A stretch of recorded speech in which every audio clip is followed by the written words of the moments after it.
भाई और बहनों, मातृशक्ति को नमन। स्टूडियो में आपका हार्दिक स्वागत, अभिनंदन और सत्कार है। सनातन सत्य दृष्टि विज्ञान के अंतर्गत हम आपको कुदरत, कुदरती रचना एवं कुदरत के कानून के बारे में बताएंगे। उससे आपको प्राप्ति होगी शाश्वत सुख की। सनातन सत्य का अर्थ होता है यूनिवर्सल ट्रुथ, सार्वभौम सत्य, जो कभी बदलता नहीं है। भूत में, भविष्य में, वर्तमान में जो हमेशा रहता है वह शाश्वत सत्य कहलाता है। और जब शाश्वत सत्य को हम प्राप्त कर लेते हैं तब हमें ब्लिस मिलता है। ब्लिस की अवस्था का अर्थ होता है कि हमें परमानेंट सुख मिलता है। हमारे जीवन के अंदर क्या होता है कि कभी सुख आता है, कभी दुख आता है, तो हम कभी पजल हो जाते हैं, कभी खुशी हो जाते हैं और इस सुख दुख के पलड़े में झूलते रहते हैं। वह अवस्था हमको परेशान करती है। हम शाश्वत सुख चाहते हैं। तो इस कार्यक्रम के अंतर्गत हम आपको प्रतिदिन नए नए विषयों का स्पर्श कराएंगे जिससे आपको सनातन सत्य की प्राप्ति हो। तो आज हमारा विषय भी वही है जो कार्यक्रम का विषय है, ताकि कि कार्यक्रम के बारे में आपको पूरी जानकारी हो जाए। तो आज हमारा विषय है सनातन सत्य। सनातन सत्य का अर्थ होता है यूनिवर्सल ट्रुथ, सार्वभौम सत्य, और वह कभी बदलता नहीं है। वह कुदरत से जुड़ा हुआ है, कुदरती रचना और कुदरत के कानून से जुड़ा हुआ है, इसीलिए वो बदलता नहीं है। देखिए, हमारे पूरे जीवन को संचालित करने वाली होती है वह कुदरत है। कुदरत का मतलब नेचर, पर्यावरण, कॉस्मॉस, ब्रह्मांड, दुनिया और जगत, जिसके अंदर हम सभी प्राणी, कुल हम 84 लाख जीवा योनियों के जीवित प्राणी हैं। ये तो हमारे उत्पत्ति स्थान है, लेकिन जीवों की संख्या असंख्य है, अनंत है, अनकाउंटेबल है, इन्फिनिटी है। वो सभी इस कुदरत के अंदर जन्म लेते हैं और अपने कर्मों के अनुसार कर्म करते हैं, कर्मों का भोग करते हैं और वापस इसी में विलीन हो जाते हैं। देखिए, इस पूरी कुदरत के अंदर 4 गति होती है: नर गति, तिर्यंच गति, मनुष्य गति, देव गति। और जब व्यक्ति इस 84 लाख जीवा योनि के चुंगल से बाहर निकल जाता है और सनातन सत्य की प्राप्ति कर लेता है, ब्लिस को प्राप्त कर लेता है, जब इन सब से मुक्त होकर के वह सिद्ध शिला में भगवान के रूप में जाके विराजमान हो जाता है, अशरीरी हो जाता है, अमूर्त हो जाता है, और वह होने के बाद के अंदर ब्लिस की स्थिति प्राप्त होती है। हम ये सनातन सत्य आपको क्यों बताते हैं? कि आपको जानकारी हो जावे कि अल्टीमेट ट्रुथ क्या है, रियल ट्रुथ क्या है, रियलिटी क्या है। क्योंकि हम जो जीवन जीते हैं वो रिलेटिव जीवन जीते हैं। ये हमारा सापेक्ष जीवन है, इसीलिए रिलेटिव ट्रुथ है।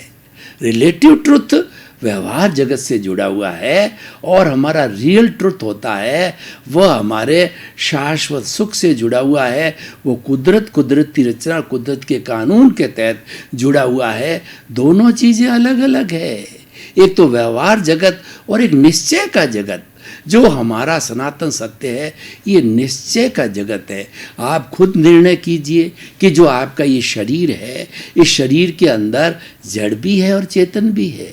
ये हमारा पूरा शरीर, शरीर का एक एक अवयव, शरीर की एक एक कोशिका है, वह जड़ तत्व है। लेकिन वह इस चेतन की हाजिरी से, चेतन की उपस्थिति से जो है वह जड़ तत्व जो है मिश्र चेतन बन जाता है। इसीलिए मैं हाथ हिला रहा हूँ, आंखें फरका रहा हूँ, बोल रहा हूँ और शरीर को हिला रहा हूँ। ये सारी गतिविधि है, ये चेतन तत्व की हाजिरी से होती है, चेतन तत्व की मौजूदगी से होती है, चेतन तत्व की स्पर्श होती है, और यही सनातन सत्य है। इसीलिए अब आप ये तय करो कि क्या मैं शरीर हूं या शरीर से परे भी हूं, मैं कौन हूं। इसका पता करने के लिए सनातन सत्य प्रारंभ किया गया है कि व्यक्ति को अल्टीमेट ट्रुथ, रियल ट्रुथ की तरफ ले जाना होता है। भाई और बहनों, अब आप मेरे से प्रश्न करेंगे कि आखिर हमको ये सनातन सत्य समझने से क्या होगा। सनातन सत्य समझने से आपको बहुत से फायदे होंगे। सबसे पहले हमारा जो ये लौकिक जीवन है, जो मन वचन काया से जुड़ा हुआ जितना जीवन है, वो जीवन के बारे में हमको मालूम होगा और वो जीवन हमारा शुद्ध बनेगा, आरामदायक बनेगा, कंफर्टेबल बनेगा और हम लाइफ को बड़े तरीके से एंजॉय करेंगे। देखिए, व्यक्ति दो तरह से जीवन जीता है, एक तो सुख का जीवन जीता है और एक दुख का जीवन जीता है। माना कि व्यक्ति का सुख दुख है अपने कर्मों के अधीन है, मन वचन काया तथा उससे जुड़ी हुई हर अवस्था मात्र कुदरती रचना है, जिसका कोई बाप भी रचने वाला नहीं है और वो नियत है। यानी हम जो कुछ भी द्रव्य कर्म पिछले जन्म से लेकर के आते हैं, भाव कर्म होते हैं पिछले जन्म में, और ये जन्म लेते ही द्रव्य कर्म के रूप में बदल जाते हैं और उसी के अनुरूप ही हमें सारा जीवन भुगतना पड़ता है। वही माता, वही पिता, वही भाई जो आज हमें प्राप्त है, ये पूर्वकृत कर्मों के अनुसार ही मिलता है।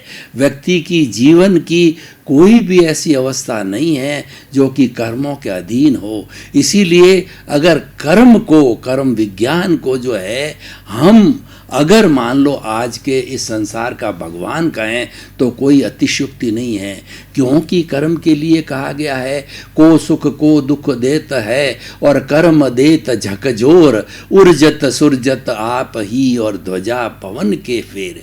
भाई और बहनों, मैं आपसे पूछना चाहता हूँ कि बालाजी के मंदिर के ऊपर जो ध्वजा लगी रहती है उसको कौन फहराता है? कभी वह जो है मुड़ जाती है, कभी वह सीधी हो जाती है। कौन करता है? ये पवन करती है।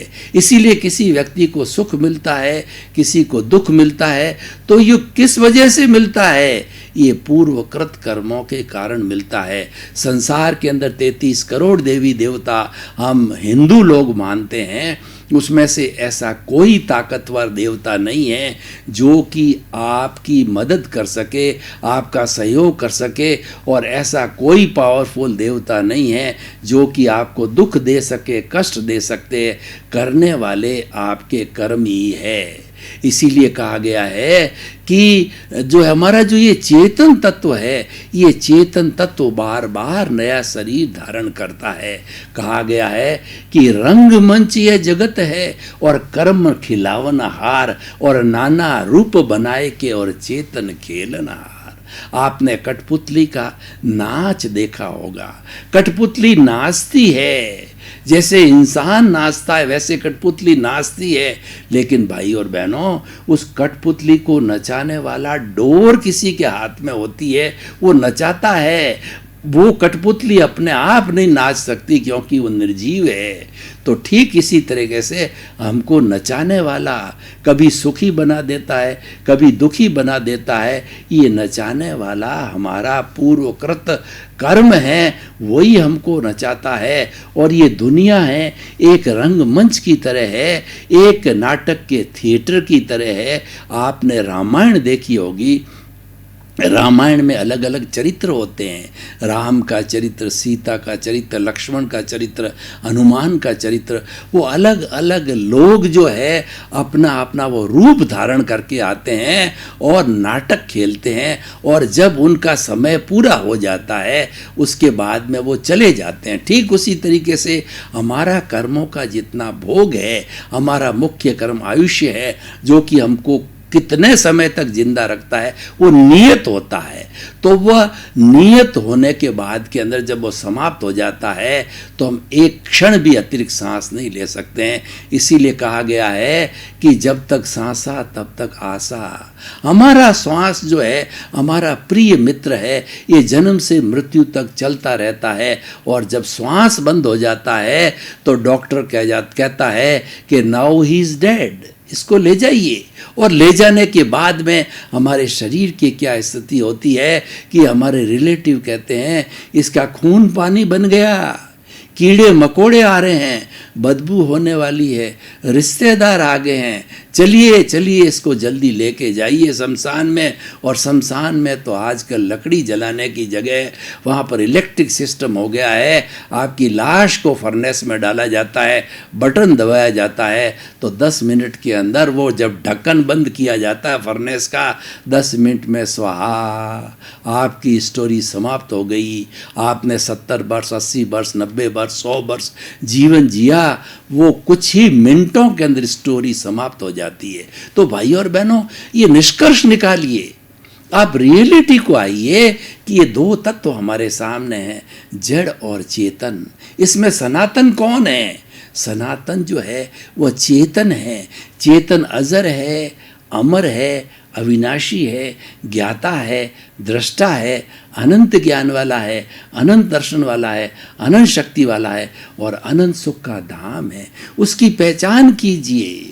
हमारे बड़ा पैराडॉक्स है जीवन के अंदर कि हम इतने माया के अंदर लुप्त हो जाते हैं कि सनातन सत्य को भूल जाते हैं और हम रिलेटिव सत्य के अंदर बहुत ज़्यादा रहते हैं। रिलेटिव सत्य क्या है? मैं और मेरा, मेरा घर, मेरा परिवार, मेरे बाल, मेरे बच्चे, मैं किसी का पिता, मैं किसी का पुत्र, मैं किसी की पत्नी, ये मेरा है, ये तेरा है, मेरे इतना बैंक बैलेंस है, मैं करोड़ों का मालिक हूँ, मैं अरबपति हूँ, मैं लेखक हूँ, मैं भारत का प्रधानमंत्री हूँ, मैं भारत का राष्ट्रपति हूँ, मैं इंजीनियर हूँ, मैं डॉक्टर हूँ, मैं चार्टर्ड अकाउंटेंट हूँ। कितनी कितनी उपाधियों से हम अपने आप को घेर लेते हैं। ये भाई और बहनों, ये सारा रिलेटिव सत्य है। मैं ये नहीं कहता कि ये असत्य है। तो आप कहेंगे कि हम तो पूरा 60, 70, 80 वर्ष जीवन जी रहे हैं और आप कह रहे हो सत्य है, लेकिन ये रिलेटिव सत्य है, ये असली सत्य नहीं है। रियलिटी पर आएंगे तो आपको मालूम होगा कि रियलिटी के अंदर मैं चेतन तत्व हूँ। चेतन तत्व अजर होता है, अमर होता है। तो भाई और बहनों, इस सनातन सत्य कार्यक्रम को रखने का हमारा उद्देश्य क्या है कि व्यक्ति अच्छा इंसान बने। व्यक्ति केवल रिलेटिव सत्य को जान करके, मिथ्या दर्शन को जान करके, झूठ के का जीवन जी करके वह अपने आप को अपराधी, आतंकवादी और अपने आप को जो है जुआखोर, अय्यासी, जितनी बुराइयां उससे गिरे नहीं। ये बुराइयां क्यों आती है कि व्यक्ति सनातन सत्य को नहीं जानता है। सनातन सत्य हमारा कुदरत से जुड़ा हुआ है। ये सारा ब्रह्मांड, ये सारी जो है वह जितनी भी जगत है, ये सारा सनातन सत्य से जुड़ा हुआ है। तो सनातन सत्य एक विज्ञान है। कौन सा विज्ञान है? ये दृष्टि का विज्ञान है। दृष्टि का विज्ञान का अर्थ हुआ कि जो चेतना से जुड़ा हुआ है वह दृष्टि का विज्ञान होता है। चेतन तत्व पर जड़ के कानून लागू नहीं होते हैं। जड़ का नियम चेतन पर लागू नहीं होता है और चेतन का नियम जड़ पर लागू नहीं होता है। जड़ के नियम हैं वो कुदरत के नियम होते हैं। क्योंकि जब कोई व्यक्ति, कोई भी जीवित प्राणी जन्म लेता है तो जन्म कौन देता है? उसको जन्म कुदरत देती है। कुदरत पंचभूतात्मक है। पृथ्वी, जल, अग्नि, वायु और आकाश, 5 भूतों से बनी हुई ये हमारी कुदरत है, ये हमारी सृष्टि है। तो ये व्यक्ति को जन्म देती है। कैसे जन्म देती, मैं आपको उदाहरण के तौर पर बताता हूँ। भाई और बहनों, ये हम बार बार आपको उदाहरण, दोहे, कहानियाँ, कहावतें ये क्यों बताते हैं? ये इसीलिए बताते हैं कि ये गागर में सागर भरती है। इससे आपको कॉन्सेप्ट क्लियर होता है। थोड़े में बहुत बड़ा कॉन्सेप्ट क्लियर हो जाता है। जैसे कि मैं कहता हूँ कि honesty is the best policy. ये सिद्धांत है और ये सार्वभौम सत्य भी है। ये यूनिवर्सल ट्रुथ है।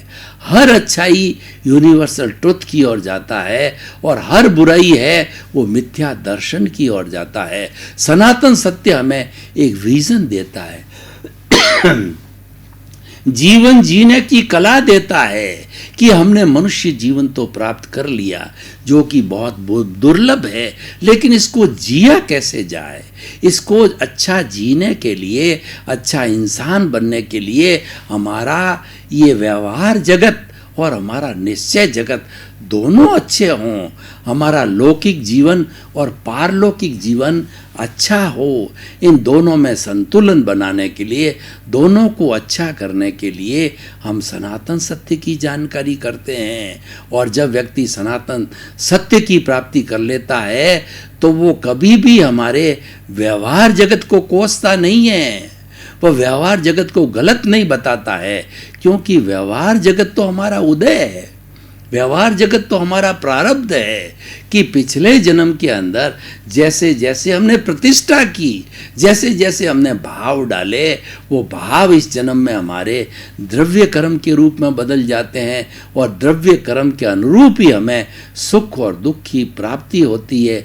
द्रव्य कर्म जो हमारे कर्म बीज हैं, जो पिछले जन्म के अंदर डाले थे, जो कॉजेज है जो हमने पिछले जन्म के अंदर डाले थे, और इस जन्म में वही कॉजेज जो है वो कर्म बीज कर्म फल बन जाता है, और कर्म फल होने के कारण जो है हमें सुख दुख की अनुभूति होती है।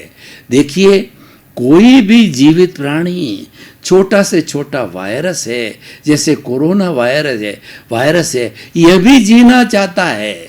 इसीलिए ये आज मनुष्यों के अंदर संक्रमित हो गया है।